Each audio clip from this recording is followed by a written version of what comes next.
Boa noite, a paz de Jesus em nossos corações. Temos de falar da riqueza, para depois dizer das desigualdades em torno dela. Como é que surge a riqueza, não é? Como é que surge? Eu não estou falando das organizações humanas que manipulam os recursos e os dinheiros. Eu estou falando de acordo com aquilo que Deus estabeleceu na Terra. O homem encarna, nasce aqui neste planeta. E este planeta oferece muitos recursos. A Terra pode ser cultivada, mas é preciso saber cultivar, saber plantar, se dispor a isso, aprender com isso, não é?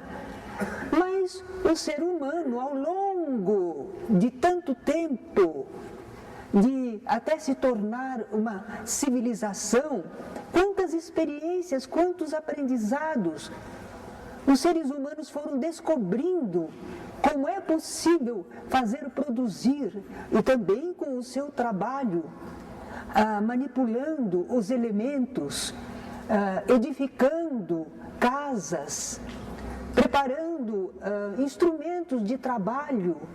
Então, tudo isto, ao longo do tempo, os seres humanos descobriram.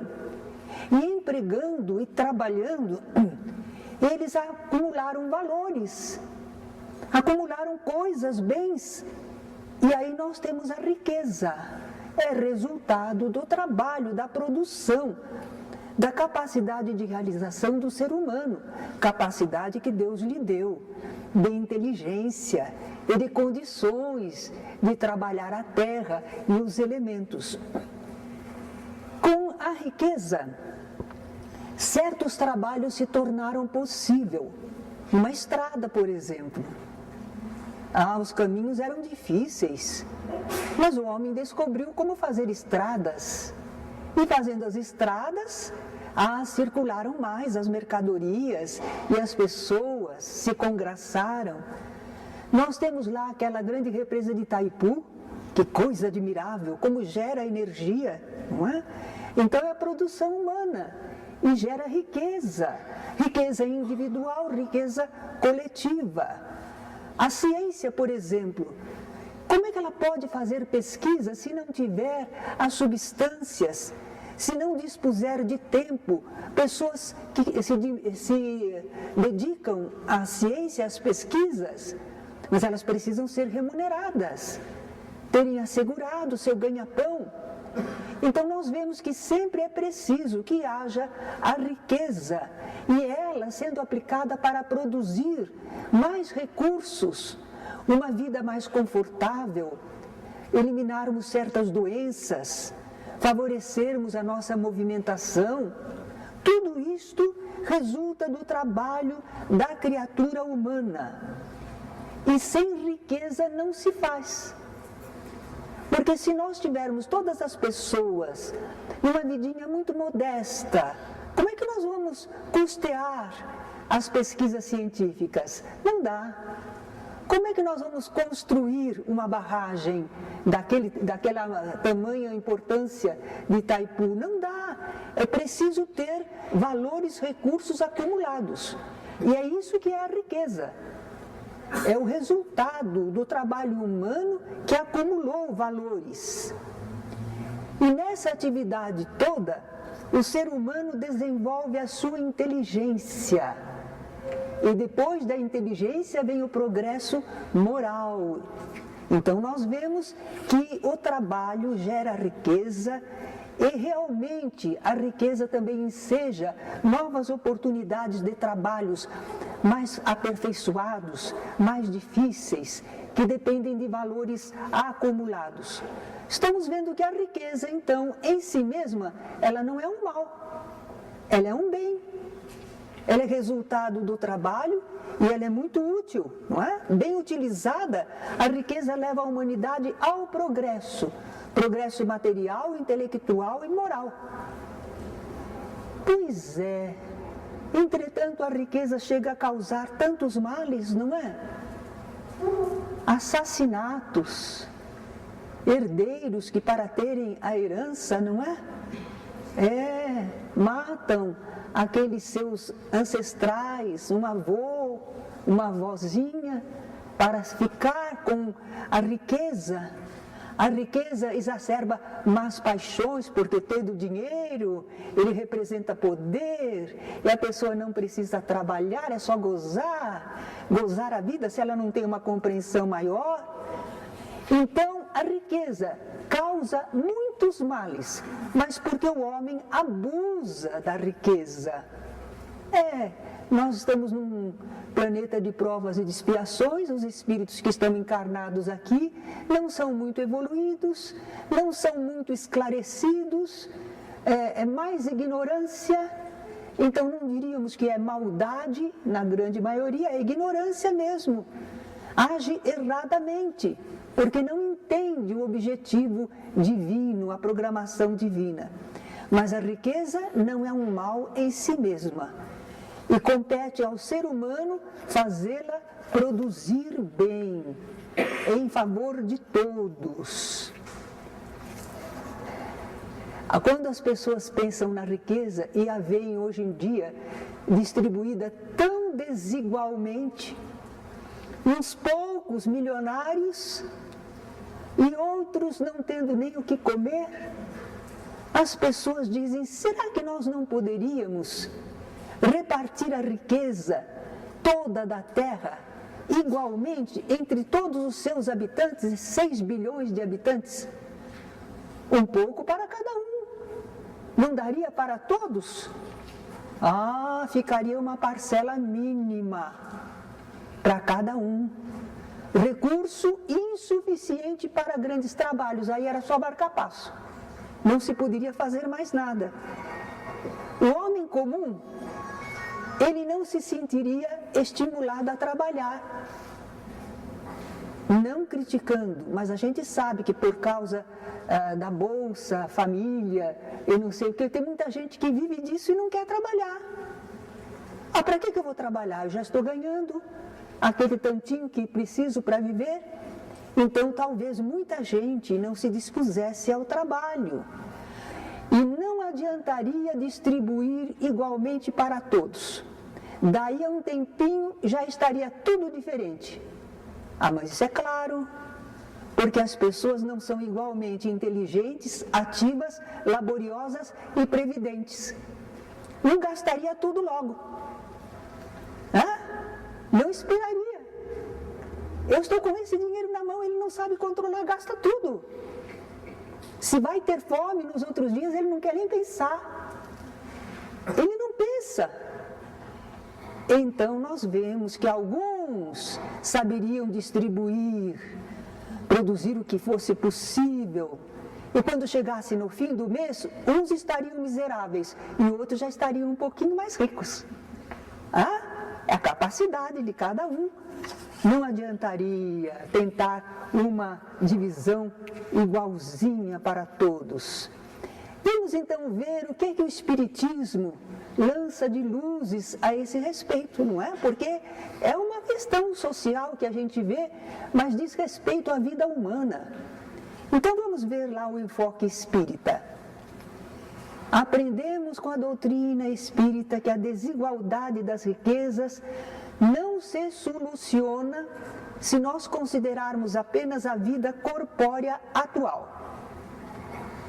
Todo o enfoque do Espiritismo não vai se limitar a esta vida, mas a nossa natureza de filhos de Deus, seres espirituais, imortais, que reencarnam e progridem.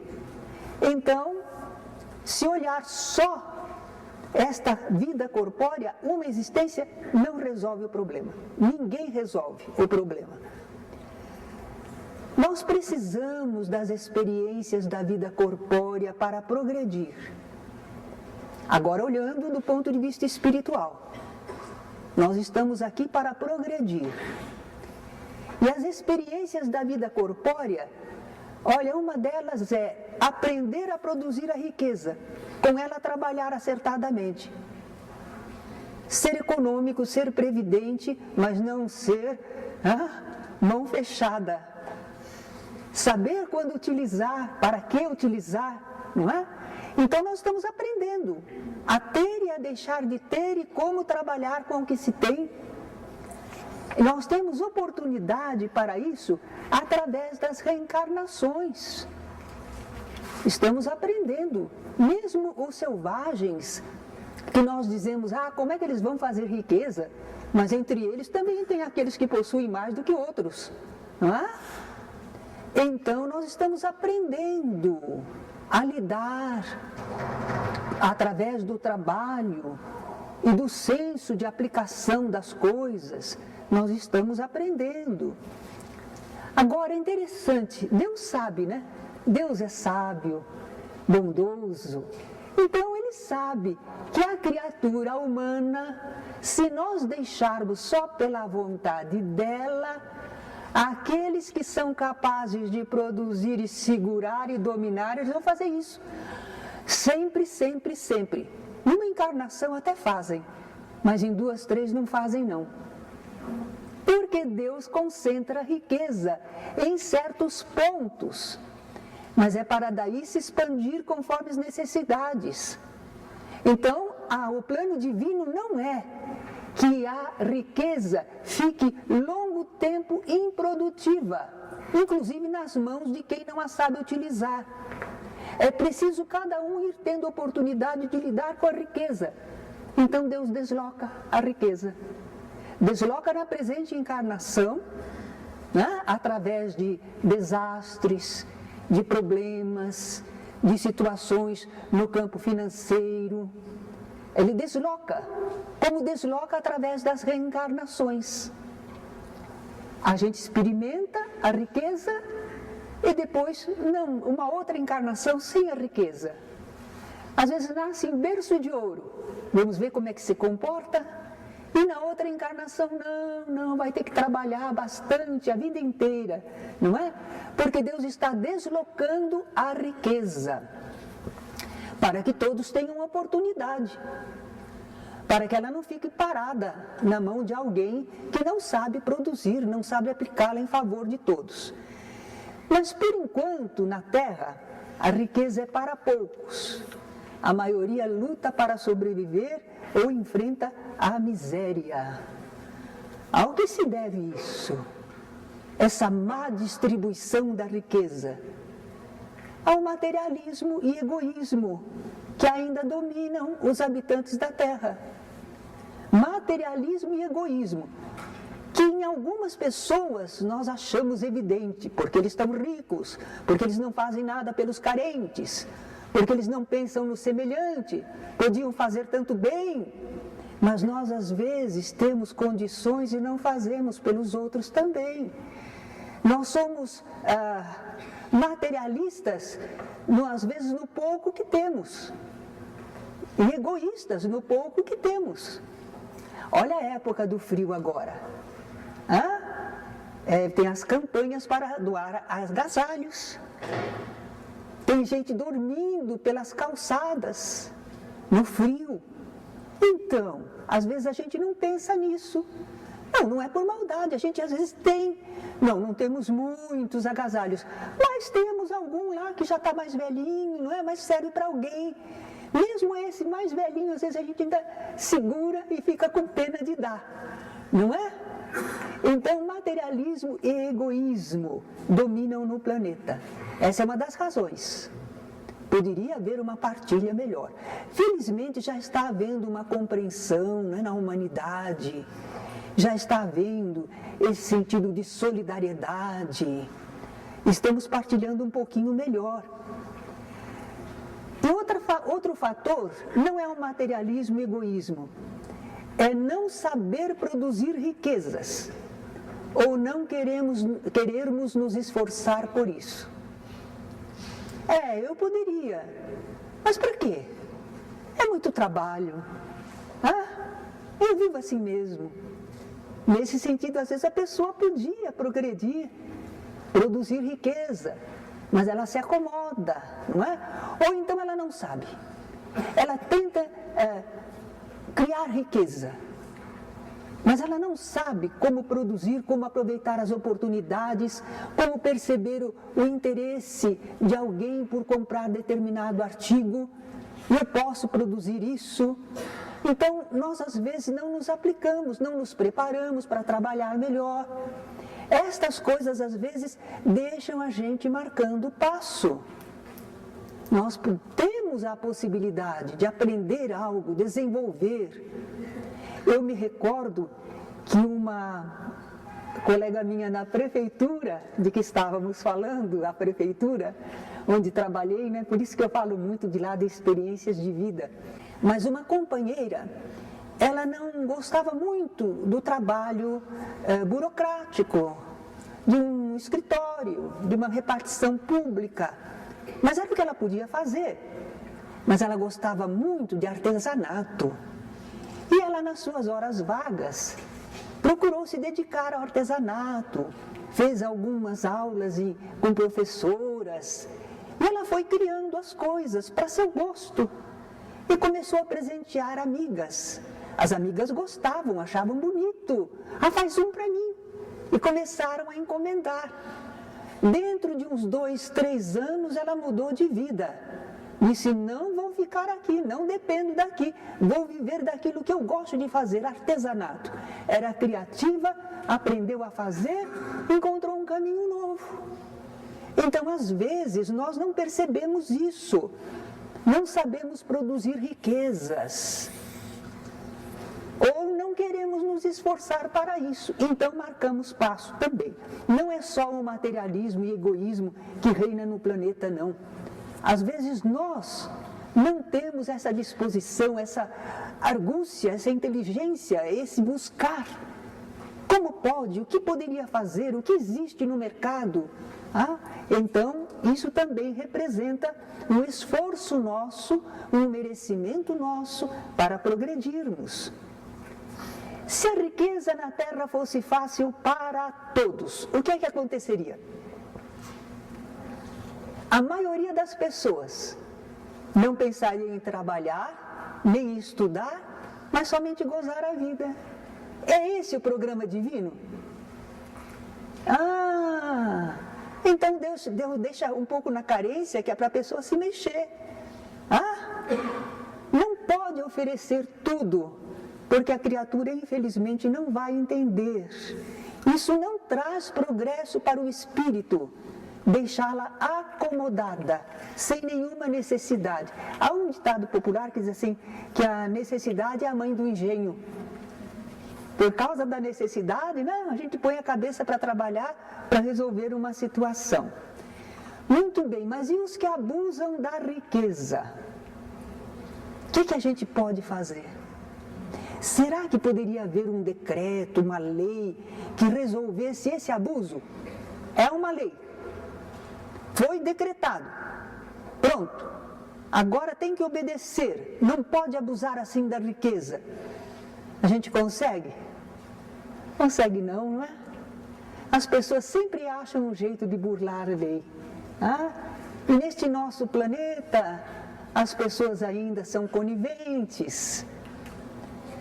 Não quero criticar a nós mesmos, mas às vezes quando a gente sabe que a pessoa é importante, é rica, sem querer a gente parece que fica com maior deferência com ela, não é? Eu não sei porquê. 2 pessoas que entram na casa espírita, por exemplo. Um é o senhor fulano de tal, abastado comerciante. O outro é um pobrezinho que a gente não sabe nem quem é. Como será que a gente vai tratar? Então, esses condicionamentos a gente tem na sociedade. E nós, às vezes, favorecemos, destacamos, ajudamos a que isso continue, não é? Decretos ou leis não vão resolver. Não resolvem o problema da criminalidade, não resolvem o problema dos abusos no campo da riqueza. Somente vão cessar esses abusos quando os homens se regerem pela lei da caridade, do amor ao próximo. Jesus foi um grande mestre. Ele tinha uma equipe de espíritos admiráveis trabalhando com ele. Poderoso era Jesus. E ele veio para nos orientar, para ajudar a humanidade, para abrir um caminho melhor para a humanidade. E ele foi para o campo das finanças, o campo da política, o campo do... Não, ele escolheu ser mestre, trabalhar com as mentes. Porque se as pessoas entenderem como funciona o universo, quem nós somos, de onde viemos, porque estamos aqui, como devemos agir, se a pessoa entender, ela começa a produzir o bem e a evitar o mal. Não tem outro caminho, é a educação. É a educação, fazer a pessoa entender e tirar de dentro dela o que ela tem de bom, o que ela pode fazer de bom, não é?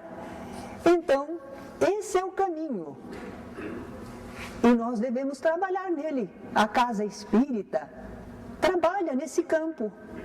Instrução, orientação, socorro também para os necessitados, é claro. Não vamos ficar assim sem sentir, insensíveis ao sofrimento daqueles que estão mais carentes. Mas a gente sabe que isto não resolve o problema humano. Porque as desigualdades irão continuar. E as pessoas às vezes ficarão acomodadas, ou abatidas, ou sem experiência.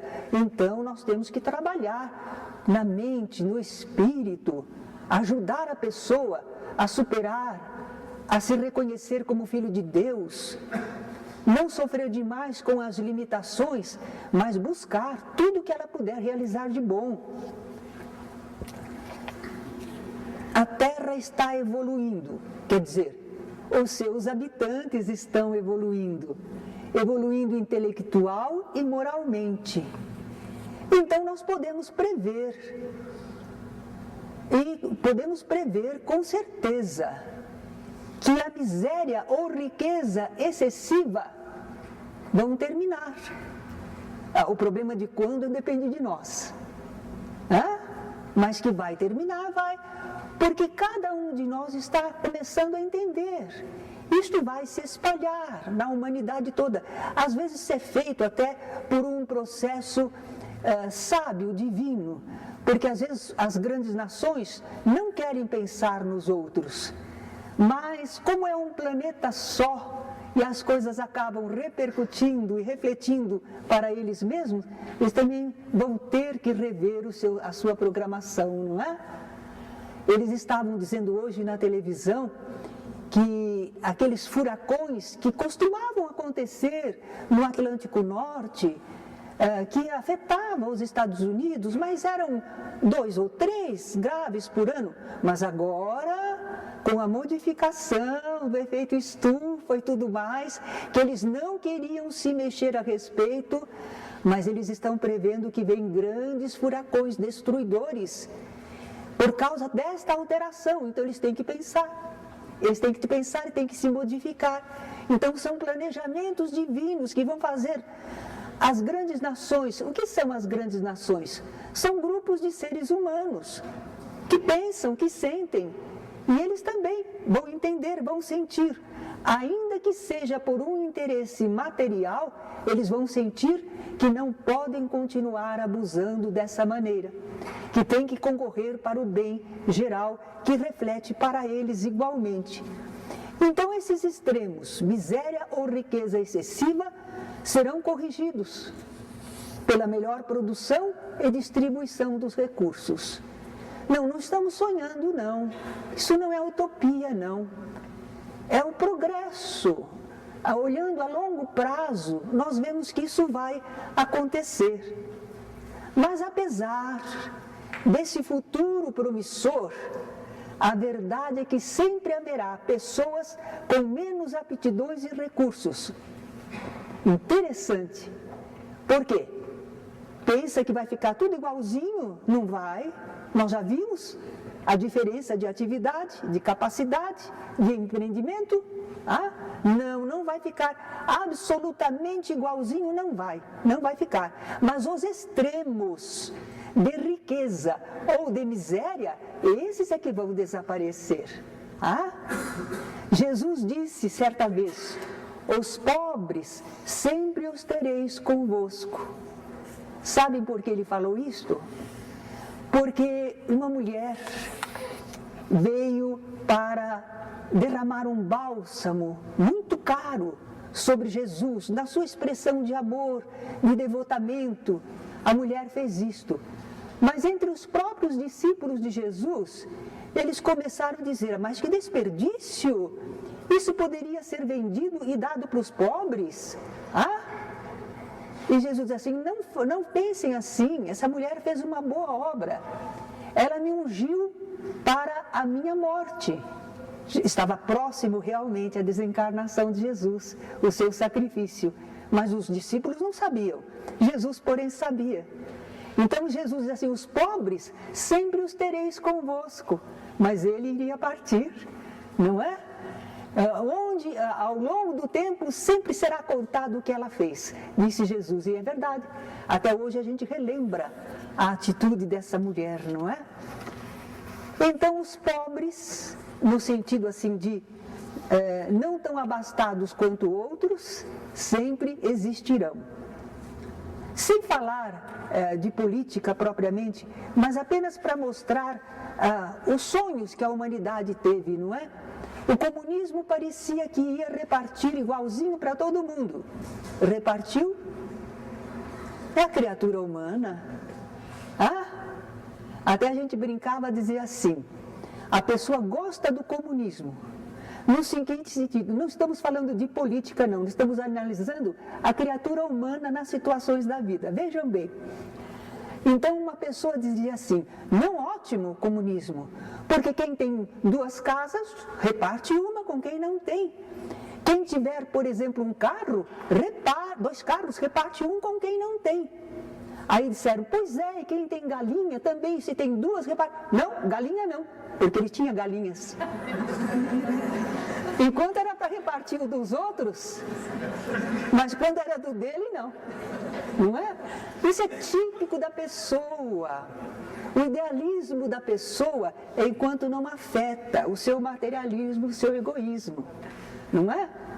Então aqueles que às vezes podia ser um sonho de uma melhora na humanidade, de mais igualdade, não é? Mas a criatura humana assume os poderes e de novo assambarca e oprime novamente, não é? Não é assim que vamos resolver, não, o problema das desigualdades da riqueza. Agora, vejamos espiritualmente. Por que passamos por riqueza e pobreza neste mundo? Como todas as provas que este planeta nos enseja. É para nós sermos testados intelectual e moralmente. Às vezes são situações de resgate, mas a grande maioria são testes, experiências, aprendizados. Muito bem, riqueza e pobreza. Qual será a prova mais difícil?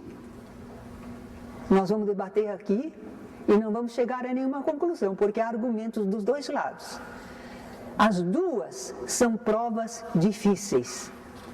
Ante a miséria, por exemplo, o que pode acontecer para o ser espiritual, para nós, espíritos encarnados? Miséria. Não é simples pobreza, miséria.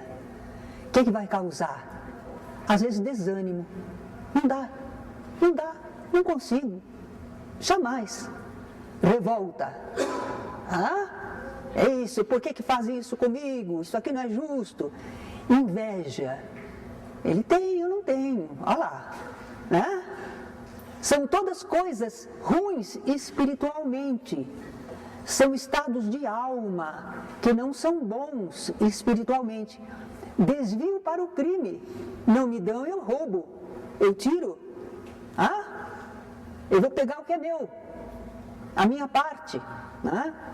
Então a gente vê o que a miséria pode causar se a pessoa não estiver preparada. Reclamação contra Deus, blasfemar. Não compreende o programa divino. É muito duro, é muito difícil. A pessoa está sofrendo, não é? E ela não tem o alcance do porquê de certas experiências tão difíceis. Então ela blasfema, ela acusa Deus. Deus só gosta daqueles ricos, são aqueles privilegiados, são os queridinhos de Deus. De mim ele se esqueceu, não lembra, não adianta nem eu orar. Deus não é bom, então é blasfêmia. Então nós podemos, diante da miséria, errarmos na resposta a dar às situações. E ante a riqueza? É uma prova também muito, muito arriscada para o espírito, para nós espiritualmente. A riqueza é o supremo excitante do orgulho, do egoísmo e da vida sensual. Parece incrível, né? Egoísmo, você tem tanto. Mas não adianta. Nesse ponto eu me lembro de um filme, foi com a Lana Turner. Quem é da velha guarda vai lembrar dessa grande artista, não é? No filme, ela era uma jovem rica. E muitos pretendentes, e muitos deles eram ricos. Havia um que era riquíssimo e queria casar com ela. E ela não estava aceitando, estava prolongando a situação. E uma amiga perguntou, mas por que você não casa com ele?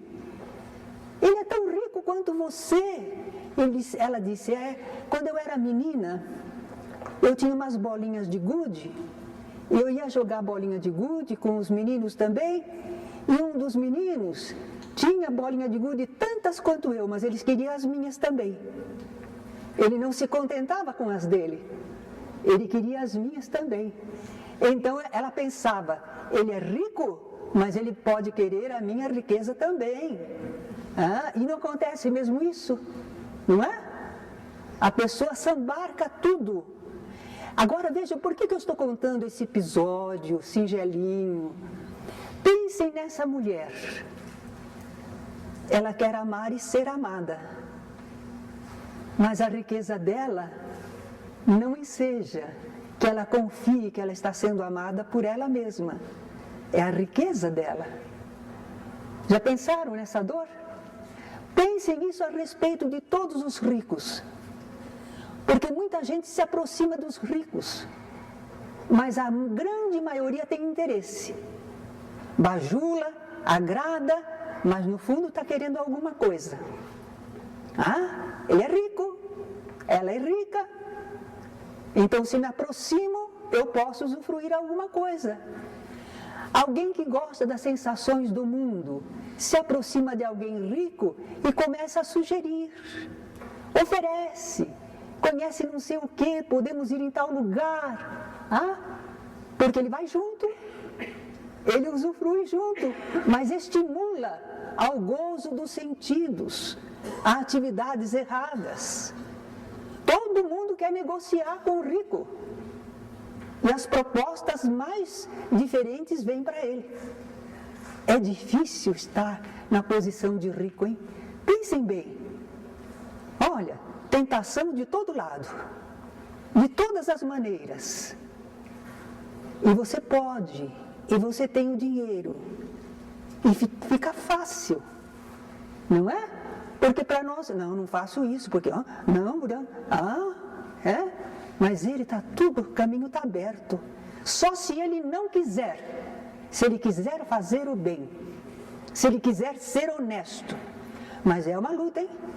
Porque o pessoal à volta, os estímulos são enormes. Então, vejam bem, por causa da riqueza, muitos prejudicaram sua felicidade na vida futura. Por causa da riqueza, e nós invejando os ricos, hein? Nós não pensamos bem. Jesus disse no Evangelho, como é difícil entrar um rico no reino dos céus. Ele falou isso porque ele se compadeceu de um jovem que cumpria já os mandamentos, mas queria herdar a vida espiritual, alcançar maior espiritualidade. Jesus disse, se queres ser perfeito, vende tudo que tens, dá-o aos pobres, e aí você vem e segue-me. E o jovem não conseguiu, não passou por esse desafio, não é? Então foi aí que Jesus disse, como é difícil entrar um rico no reino dos céus.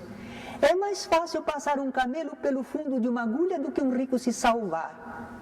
Essa expressão às vezes parece forte, né? Um camelo pelo fundo de uma agulha, que comparação! Mas dizem que o camelo não era o animal, era uma corda feita de pelo de camelo. Então aquela corda, Jesus teria dito, é mais fácil passar uma corda pelo fundo de uma agulha do que um rico entrar no reino dos céus. Outros dizem que não era uma corda, que eram aquelas portinhas que tinha nas muralhas que cercavam as cidades e que se chamavam agulha, porque passavam as pessoas, depois de uma certa hora, os animais não entravam. Os animais com carga não entram as pessoas. Então o camelo não passava pelo fundo de uma agulha, não entrava mesmo. Enfim, Jesus queria dizer o quê? Que a riqueza impede a evolução do espírito?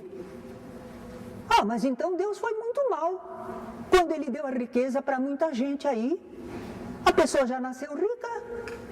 Então Deus os condenou a não poderem evoluir? Não, não é isso, não é? Deus não iria pôr a riqueza nas mãos das criaturas, seus filhos, que Ele tanto ama, não é? Para que eles não pudessem evoluir? Não. Então, o que é que nós estamos pensando? Nós queremos abolir a riqueza para não errarmos com ela. A riqueza é problema, ela pode nos levar ao erro. Então eu não quero a riqueza, né? Vamos acabar com ela. Aí nós temos uma outra passagem no Evangelho. Jesus narra que um homem ia viajar e deixou com os seus servidores 5 talentos com um, 2 talentos com o outro e 1 talento com o outro. Quer dizer, deu um pouco para cada um, segundo suas possibilidades. Quando ele voltou da viagem, aquele que tinha recebido 5 talentos, disse, Senhor, aqui estão os 5 talentos que me confiastes e mais 5 que eu granjeei com os talentos que tu me deste. E ele disse, servo bom, entra no gozo do teu Senhor. O de 2 também rendeu mais 2. Chegou o que tinha recebido 1 e disse, eu sei que tu és um Senhor muito poderoso e muito cioso das coisas, então eu enterrei o teu talento. Olha aqui o teu talento de volta. E aí o Senhor falou, ô servo mau, se sabes que eu sou assim rigoroso, devias ter colocado pelo menos o meu talento nas mãos dos que sabem fazer render. Eis aí como Jesus nos ensinou. Nós recebemos talentos, cada um de acordo com a sua possibilidade. 5, 2, 1. Cada um recebe aptidões, possibilidades, situações da vida. Como é que nós vamos render com isso? Ou será que a gente vai ficar como estamos pensando antes, abolir a riqueza para não errarmos com ela? Eu vou enterrar, eu não vou fazer nada, vai ficar aqui paradinho. Sei lá, de repente eu erro, eu me complico. Se você não sabe o que fazer e como agir, pelo menos confie as suas forças, vá trabalhar junto a alguém que sabe como trabalhar. Vai lá, oferece seu préstimo. Olha, eu não sei trabalhar, não sei nem o que devo fazer, mas se você sabe, estou eu aqui. Porque aí você vai render alguma coisa. Não podemos querer abolir a riqueza para não errarmos com ela, porque a riqueza é granjeada pelo trabalho, basicamente. Se a gente condena a riqueza, está condenando o trabalho. Nós estaríamos em contradição com a lei de progresso. Jesus disse que era difícil o rico entrar no reino dos céus, mas ele não disse que era impossível, não. A riqueza também pode ensejar se produza muita coisa útil e boa para nós mesmos e para o próximo. Pode se tornar um meio de salvação material e espiritual, não é? Vocês vão me perdoar, eu vou fazer um comentário, parece até que hoje eu estou falando de política, mas não é não. São situações da vida, né? Eu não votei no José Hermílio de Moraes. Eu votei acreditei nele. Mas outro dia eu estava assistindo uma entrevista com ele. Que grande homem! É rico, mas é trabalhador e é bondoso e ajuda muitas criaturas a encontrarem uma vida melhor, serem auxiliados. Ele não é mais candidato nem nada, a gente pode falar, não é? Que pessoa! Então nós vemos um rico sendo alguém que, apesar de rico, trabalha intensamente, não para se enriquecer mais, mas para favorecer as pessoas, para promover o progresso. Ele está dentro das leis de Deus, talvez seja um rico que se salve, não é? É difícil um rico se salvar, mas esse aí, pelo que eu assisti na entrevista, ouvi, é admirável, não é? Então nós vemos, Henry Ford, por exemplo, também foi um grande industrial, mas ele dizia que na vida dele, ele só não trabalhou 2 horas, porque o elevador em que ele estava encrencou e ficou parado. Só, porque ele estava sempre trabalhando, sempre produzindo, não só para ele, para o bem geral, né? Então nós vemos que tudo vai depender do uso que fizermos da riqueza e de como nos comportarmos diante da pobreza. Essas 2 provas, vamos ver, né? Na pobreza, o que deveríamos fazer? Cuidar do pouco que se possui e usar acertadamente. Ainda agora a Deise estava falando para nós não ficarmos mexendo muito nas cortinas. Por quê? Porque se todo mundo começa a mexer, daqui a pouco estragou. Certo? Certo? Então, às vezes, o pobre tem, mas não sabe cuidar e não cuida. Nós não cuidamos nem de 32 pérolas que Deus nos dá para todos nós. Os nossos dentes. Deus nos dá 32 pérolas. Será que a gente vai até o fim da vida mais ou menos com elas? Escovamos direitinho, comemos o que precisa, não é? Então, cuidar do pouco que se possui e usar acertadamente. É pobre, mas está sabendo viver nessa pobreza. Desenvolver e aperfeiçoar sua capacidade de produzir valores. Se esforce. Cultivar virtudes que essa prova, a prova da pobreza, mais estimula. Resignação, moderação, simplicidade, humildade, honestidade. A pobreza enseja isso. Olha que crescimento espiritual que uma pessoa pode ter na prova da pobreza. Para o mundo, a pessoa foi ignorada, mas espiritualmente, que conquista, que desenvolvimento, não é? Praticar a caridade ao seu alcance. Tadinho, é tão pobrezinho praticar a caridade. É porque a caridade não depende só de dinheiro, não é? Materialmente ajudar aos mais necessitados ainda. Há um poeta, eu não sei se é Judas Esgorogota, que ele tem um soneto que ele diz assim no final: Senhor, que eu não coma sozinho o pão que possa ser por mim partido em 2 pedaços. Aí que ideia, não é? A partilha. Que eu não coma sozinho o pão que possa ser por mim partido em 2 pedaços. Que alguém também se alimente, não é? Então, às vezes é isso. Dizem até que se a gente quer receber ajuda, São Vicente de Paulo, que disse isso num filme admirável, bem antigo, que eu assisti. Ele estava procurando socorro para ajudar os pobres. Mas as pessoas ricas, as senhoras, diziam que iam ajudar, queriam ajudar, mas começaram a fazer logo uma conversa em torno de como ia ser a festa para arrecadar dinheiro. E começaram a discutir os seus figurinos, as roupas que iam usar e não sei o quê. Aí São Vicente de Paula foi saindo devagarinho, né? Desse mato não sai coelho. Elas iam mais gastar do que trazer. Em compensação, na rua ele encontrou uma senhora pronta a ajudar, a carregar as coisas, a lavar roupas, a cuidar dos pobres, não é? Ela era pobre, mas estava disposta a ajudar. Então um pobre pode, até materialmente, ajudar, não é?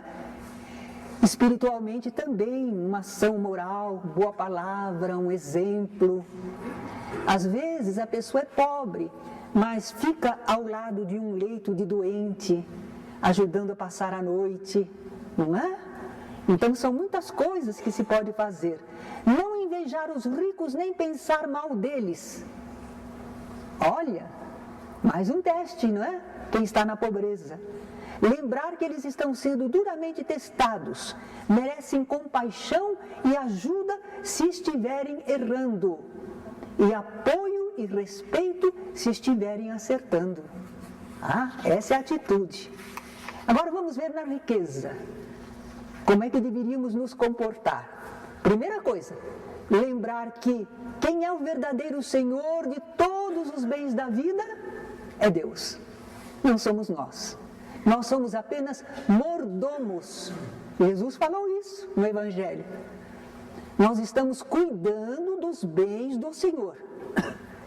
Ele nos confiou por algum tempo, não é? Mas nós temos que prestar contas de tudo ao final da existência.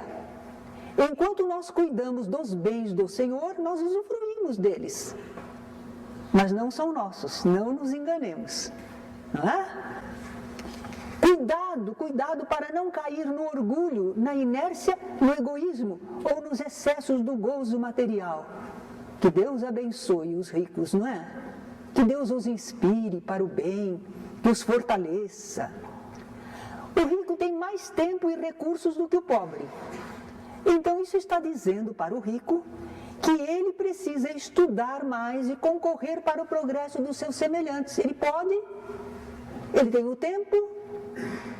O pobre às vezes está trabalhando o dia todo e até tarde da noite, não pode estudar, não tem dinheiro, mas ele tem. Então ele pode fazer grandes estudos, se aperfeiçoar para servir à humanidade, né? Prestar todos os benefícios possíveis com os bens que recebeu, não desperdiçar, nem deixar sem utilidade para ninguém. Nossa, ele é rico, está pensando, fica contando as migalhinhas. Não, mas não é para desperdiçar. Há uma historinha através do Chico Xavier, que uma freirinha, quando ela viveu a vida trabalhando, costurando para os pobres. Quando ela desencarnou, a cumprimentaram pelos seus valores, pela sua dedicação, mas disseram: agora, minha irmã, você precisa voltar à terra e plantar um algodoal. Eu tenho que voltar à terra, plantar um algodoal, por quê? Para compensar toda a linha desperdiçada. Fez de um lado, mas desperdiçou do outro. Então, ela ia plantar um algodoal para ela ver o valor, não é? Do fio. Não era castigo, não. Era uma educação. Então, nós às vezes desperdiçamos. Mesmo o rico, ele não deve desperdiçar. Nesse ponto aqui eu gosto sempre de lembrar um ex-prefeito antigo, Miguel Vicente Cury. No tempo dele, eu trabalhava no gabinete e um dia fui despachar na casa dele, levar os papéis lá. E ele estava despachando comigo, eu falava, ele dizia o que ia fazer, como é que era. De repente ele virou e viu um netinho dele, que tinha uma fruteira enorme, com várias bandejas assim, e a criança estava pegando uma fruta. E ele falou: se vai comer, tudo bem, mas se vai dar uma dentada e jogar aí fora, não, porque com o lixo dos ricos, muitos pobres se alimentariam. Esse homem também tinha, né? Uma noção do que era justo ou não. Ele era netinho dele, ele amava o netinho. E tinha muito, mas ele não queria que desperdiçasse. Certo? Enfim, temos que procurar ser intermediários da riqueza, sem nos deixarmos dominar por ela espiritualmente, para vir a merecer de Deus outras e maiores atribuições. E talvez que a gente pergunte: e qual seria o melhor emprego que poderíamos dar à riqueza? Usar com amor e sabedoria. Amai-vos uns aos outros. Pronto, você já sabe o que fazer, não é? Então, quando nós pensamos nas desigualdades das riquezas à luz da doutrina espírita, nós não podemos examinar só do ponto de vista material, organização da sociedade, sistemas políticos. Não é isso, não é isso. É o entendimento da criatura humana, do Filho de Deus. O que ele está enfrentando, como deve agir. Ele pode produzir no benefício de todos. Se não tem condições para isso, ele vai usar da melhor maneira o que ele possui e sem deixar de aplicar os valores da sua alma fraternamente para com todos. E se ele estiver na abundância e na riqueza, ele não vai se deixar desviar espiritualmente. Ele vai lembrar que ele é só mordomo. E ele vai procurar aplicar o melhor possível para quando retornar ao plano espiritual, dizer, ó Senhor, me deste 5 talentos, esse aqui mais 5 que eu granjeei, trabalhando, não é como que me deste, não é? Que em qualquer situação da vida, pobreza ou riqueza, nós estejamos sempre equilibrados espiritualmente, ligados ao mais alto, e que a gente não se sinta humilhado, desprezado, porque temos pouco materialmente, e também não nos sintamos melhor que os outros, orgulhosamente, só porque dispomos de recursos materiais mais abundantes. Somos todos filhos de Deus, em diferentes experiências e provações, e que Deus nos abençoe para cada um de nós fazer o melhor com os talentos que lhe foram concedidos.